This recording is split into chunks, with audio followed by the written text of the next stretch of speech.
ശ്രീ അനിൽ നമ്പ്യാർ, ഈ വിഷയത്തിൽ കോൺഗ്രസ് വല്ലാത്ത ഒരു ആശയക്കുഴപ്പത്തിലാണ്. പഴയ കോൺഗ്രസ് അല്ല പുതിയ കോൺഗ്രസ്. നേരത്തെ താങ്കൾ സൂചിപ്പിച്ചതുപോലെ ഇതിൻ്റെ നാളുവഴികൾ പരിശോധിക്കുമ്പോൾ ഇതുമായി ബന്ധപ്പെട്ട നിരവധി സംഭവങ്ങൾ നടന്നത് കോൺഗ്രസ് ഭരിക്കുന്ന കാലത്ത് തന്നെയാണ്. മാത്രമല്ല, കഴിഞ്ഞ 5 സംസ്ഥാനങ്ങളിൽ നടന്ന തെരഞ്ഞെടുപ്പിൽ ചില സ്ഥലത്തെങ്കിലും കോൺഗ്രസിൻ്റെ നേതാക്കന്മാർ അയോധ്യയിലെ രാമക്ഷേത്ര നിർമ്മാണത്തിൻ്റെ പൂർത്തീകരണത്തിൻ്റെ സാഹചര്യം അടുത്തു വരുന്ന സമയത്ത് ഇതിൻ്റെയൊക്കെ പല ഘട്ടങ്ങളിലെയും ഇതിൻ്റെ നേരാവകാശികൾ ഞങ്ങളാണ് എന്ന രീതിയിൽ ആ തെരഞ്ഞെടുപ്പിലൊക്കെ പല സ്ഥലത്തും പ്രസംഗിച്ചതായി കണ്ടിരുന്നു.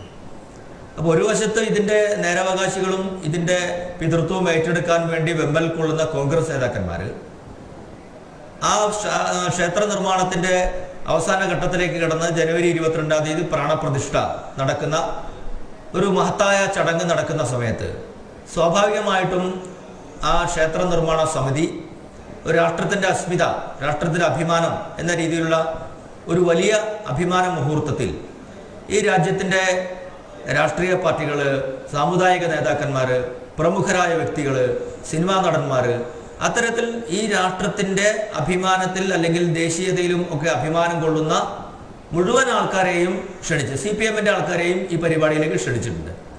അപ്പോൾ ക്ഷണിച്ചത് ചില CPM ഔപചാരികമായി പറഞ്ഞു എന്നാണ് ഞാൻ മനസ്സിലാക്കുന്നത്, ഞങ്ങൾ പങ്കെടുക്കില്ല. അതൊരു നിലപാടാണ്. BJP-യുടെ അതുപോലത്തെ പ്രധാനമന്ത്രിയിൽ പങ്കെടുക്കുന്നുണ്ട്, മറ്റു പലരും പങ്കെടുക്കുന്നുണ്ട്. താങ്കൾ സൂചിപ്പിച്ചുള്ള ഇന്ത്യ സഖ്യത്തിലെ പല ആൾക്കാരും ഇതിൽ പങ്കെടുക്കുന്നുണ്ട്. പക്ഷെ കോൺഗ്രസിന് എന്തുകൊണ്ട് ഒരു നിലപാട് പറയാൻ കഴിയാത്തത്? ഒന്നുകിൽ ഞങ്ങൾ പങ്കെടുക്കുമെന്ന് പറയണം, അല്ലെങ്കിൽ ഞങ്ങൾ പങ്കെടുക്കില്ല എന്ന് പറയണം. അപ്പൊ ഇവിടെ മനസ്സിലാക്കുന്നത് കോൺഗ്രസിനെ ഇപ്പൊ നിയന്ത്രിക്കുന്നത് ആരാണ്? കോൺഗ്രസിനെ നിയന്ത്രിക്കുന്നത് കേരളത്തിലെ മുസ്ലിം ലീഗും അല്ലെങ്കിൽ പാണക്കാട്ടും എന്നുള്ള നിയന്ത്രണമാണോ ഇവർ ഭയപ്പെടുന്നത്? ഇപ്പൊ നമുക്കറിയാം, രാഷ്ട്രീയമായി നോക്കുന്ന സമയത്ത് കോൺഗ്രസിന് ഏതെങ്കിലും തരത്തിൽ എന്തെങ്കിലും ഒരു 10 MP കിട്ടാനുള്ള സാധ്യതയുള്ള ഒരു സംസ്ഥാനം കേരളമാണ്. കേരളത്തിൽ മുസ്ലിം ലീഗ് അവരുടെ അലയാണ്, സഖ്യകക്ഷിയാണ്. അപ്പൊ മുസ്ലിം ലീഗിനെ പിണക്കാതിരിക്കാൻ വേണ്ടിയാണോ, കേരളത്തിൽ 10 സീറ്റ് കിട്ടാൻ വേണ്ടി, മുസ്ലിം വോട്ട് കിട്ടാൻ വേണ്ടിയാണോ ഈ ഒരു പരിപാടിയിലേക്ക് വരണോ അല്ലെങ്കിൽ വരണ്ടയോ, അല്ലെങ്കിൽ എന്താണ് ഒരു നിലപാട് പറയാൻ കഴിയാത്തത്? അപ്പൊ കോൺഗ്രസ് പഴയ കോൺഗ്രസ് അല്ല. ഒരു കാലഘട്ടത്തിൽ കോൺഗ്രസിനുണ്ടായിരുന്ന നിലപാടുകൾ, ആ നിലപാടുകളിൽ നിന്നെല്ലാം വ്യത്യസ്തമായി കോൺഗ്രസ് ഇന്ന് ആരെയോ ഭയക്കുന്ന, ആരെയാണ് കോൺഗ്രസ് ഭയക്കുന്നത്? എന്തുകൊണ്ടാണ് നട്ടലുള്ള ഒരു നിലപാട് എടുക്കാൻ കഴിയാത്തത്? ഞാൻ മനസ്സിലാക്കിയിടത്തോളം കേരളമാണ് ഇന്ന് ഇന്ത്യയിലെ കോൺഗ്രസിനെ നിയന്ത്രിക്കുന്ന പ്രധാനപ്പെട്ട സംസ്ഥാനങ്ങളിൽ ഒന്ന്. ആ കേരളത്തിൽ മുസ്ലിം ലീഗ് ഘടകകക്ഷിയാണ്. ആ ഘടകകക്ഷിയായ മുസ്ലിം ലീഗാണ് ഇന്ന് കോൺഗ്രസിനെ നിയന്ത്രിച്ചു കൊണ്ടിരിക്കുന്നത് പല സന്ദർഭം. കാരണം രാഹുൽ ഗാന്ധിക്ക് ജയിക്കണമെങ്കിൽ വയനാട് വരണമല്ലോ. വയനാട് സീറ്റിൽ ജയിക്കണമെങ്കിൽ മുസ്ലിം ലീഗിന്റെ പിന്തുണ ഇല്ലാതെ ജയിക്കാൻ കഴിയില്ല. അപ്പൊ വല്ലാത്തൊരു ധർമ്മ സങ്കടത്തിൽ പെട്ടിരിക്കുകയാണ് ഈ കോൺഗ്രസ് എന്ന് നമുക്ക് കാണാൻ സാധിക്കും. അപ്പൊ രാജ്യത്തിന്റെ അഭിമാനം ഉയർത്തുന്ന, നൂറ്റാണ്ടുകളുടെ അടിമത്തത്തിന്റെ ചിഹ്നം പേറിയിരുന്ന ഒരു സാഹചര്യത്തിൽ നിന്ന് മാറി സുപ്രീം കോടതി ഒരു അമിക്കബിൾ ആയിട്ടുള്ള സൊല്യൂഷൻ പ്രഖ്യാപിച്ച് രാമക്ഷേത്രം നിന്നിരുന്ന സ്ഥലത്ത് അതിന്റെ പ്രാണപ്രതിഷ്ഠ സ്ഥലത്ത് ക്ഷേത്രം നിർമ്മിക്കണം, അതിനൊരു സംവിധാനം ഉണ്ടാക്കണം എന്നുള്ള നിർദ്ദേശം നൽകുന്നു. അതേപോലെ തന്നെ പള്ളി ഉണ്ടാക്കണം, ബാബറി മസ്ജിദ് അല്ലെങ്കിൽ അത് മറ്റൊരു പള്ളി മറ്റൊരു സ്ഥലത്ത് നിർമ്മിക്കണം, അതിനുവേണ്ടി ഒരു സംവിധാനം ഉണ്ടാക്കുന്നു. അതിന്റെ പ്രവർത്തനങ്ങൾ തുടങ്ങാൻ പോകുന്നു.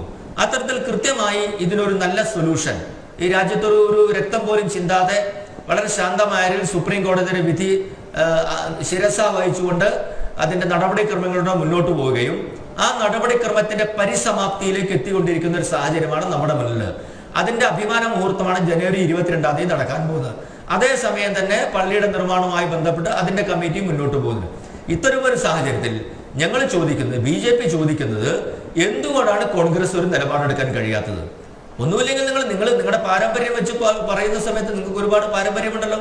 ഇതുമായി ബന്ധപ്പെട്ട ഇതിന്റെ പിതൃത്വത്തെ അവകാശപ്പെടാൻ വേണ്ടി നിങ്ങൾ നിരവധി തവണ പരിശ്രമിച്ചിട്ടാണ്. അത്തരത്തിൽ ഇതിന്റെ ഒരു പരിസമാപ്തിയിലേക്ക് വന്ന് രാഷ്ട്രത്തിന്റെ അഭിമാനം ഉയർത്തിപ്പിടിച്ച് 140 കോടി ജനതയുടെയും അഭിമാനം ഉയർത്തിപ്പിടിച്ചുകൊണ്ട് ജനുവരി 22-ാം തീയതി എല്ലാവരുടെയും സ്വപ്ന സാഫല്യം എന്ന രീതിയിലുള്ള രാജ്യത്തിന്റെ അഭിമാനം ഉയർത്തിപ്പിടിച്ച്, അസ്മിതയെ ഉയർത്തിപ്പിടിച്ചുകൊണ്ട്, നൂറ്റാണ്ടുകളുടെ അടിമത്തത്തിന്റെ പാപഭാരം പേറിയിരുന്ന രാഷ്ട്രത്തിന്റെ അഭിമാനം ഉയർത്തിപ്പിടിച്ചുകൊണ്ട് പ്രാണപ്രതിഷ്ഠ ചടങ്ങ് നടക്കുമ്പോൾ, പ്രതിഷ്ഠാദിന ചടങ്ങ് നടക്കുമ്പോൾ അതിലേക്ക് വരാൻ എന്റെ കോൺഗ്രസ് മടിക്കുന്നത്? നിങ്ങൾ മറുപടി പറയണം. കേരളത്തിലെ കോൺഗ്രസ്സുകാരും അതിന് മറുപടി പറയേണ്ടതാണ്, രാജ്യത്തെ കോൺഗ്രസ്സുകാരും മറുപടി പറയേണ്ടത്. അപ്പൊ കോൺഗ്രസ് വല്ലാത്ത ഒരു അവസ്ഥയിൽ ധർമ്മസങ്കടത്തിൽ പെട്ടു നിൽക്കുന്നു. ഒരു നിലപാടെടുക്കാൻ കഴിയാത്ത സാഹചര്യം ഉണ്ടായിരിക്കുന്നു. ഞങ്ങൾക്ക് ചോദിക്കാൻ നിങ്ങളൊരു നിലപാട് പറയണം. ഒന്നുകിൽ വരും എന്ന് പറയണം, അല്ലെങ്കിൽ വരില്ല എന്ന് പറയണം. എന്താ നിങ്ങൾക്ക് ഇത്ര ആശയക്കുഴപ്പം? എന്താ നിങ്ങൾക്ക് ഇത്ര ആശങ്കയുള്ളത്?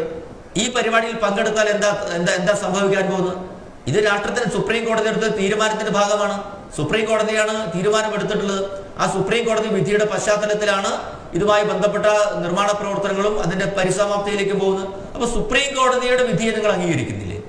സുപ്രീം കോടതിയുടെ വിധിയെ നിങ്ങൾ അംഗീകരിക്കുന്നുണ്ടെങ്കിൽ ആ സുപ്രീം കോടതിയുടെ നിർദ്ദേശം അനുസരിച്ച് നടക്കുന്ന ക്ഷേത്രത്തിന്റെ നിർമ്മാണം നടക്കുന്നു. ആ ക്ഷേത്ര നിർമ്മാണം നടത്തുന്ന രാഷ്ട്രീയമായിട്ടുള്ള ചടങ്ങല്ല. ക്ഷേത്ര നിർമ്മാണത്തിന് വേണ്ടി സുപ്രീം കോടതി ഒരു ട്രസ്റ്റ് ഉണ്ടാക്കാൻ പറയുന്നു. ആ ട്രസ്റ്റ് ആണ് ഈ ക്ഷേത്രം നിർമ്മിക്കുന്നത്. ആ ട്രസ്റ്റ് നിർമ്മിക്കുന്ന ക്ഷേത്രത്തിന്റെ പരിപാടിയിലേക്ക് വരാൻ എന്താ നിങ്ങൾ മടിക്കുന്നത്? എവിടെയാണ് നിങ്ങൾക്ക് ആരെയാണ് നിങ്ങൾ ഭയക്കുന്നത്? അങ്ങനെ ഭയക്കുന്ന ഒരു കോൺഗ്രസ് ആണ് ഇന്ന് രാജ്യത്തുള്ളത്. അതുകൊണ്ട് 4-10 വോട്ട് കിട്ടാൻ വേണ്ടിയാണോ നിങ്ങൾ അങ്ങനെ നിങ്ങൾ പറയണം, ഞങ്ങൾ വരില്ല എന്ന് പറയണം. അതെ, അല്ലെങ്കിൽ പക്ഷെ കോൺഗ്രസിന്റെ ഉള്ളിൽ തന്നെ താങ്കൾ നേരത്തെ സൂചിപ്പിച്ച അഭിപ്രായ വ്യത്യാസങ്ങളുണ്ടല്ലോ.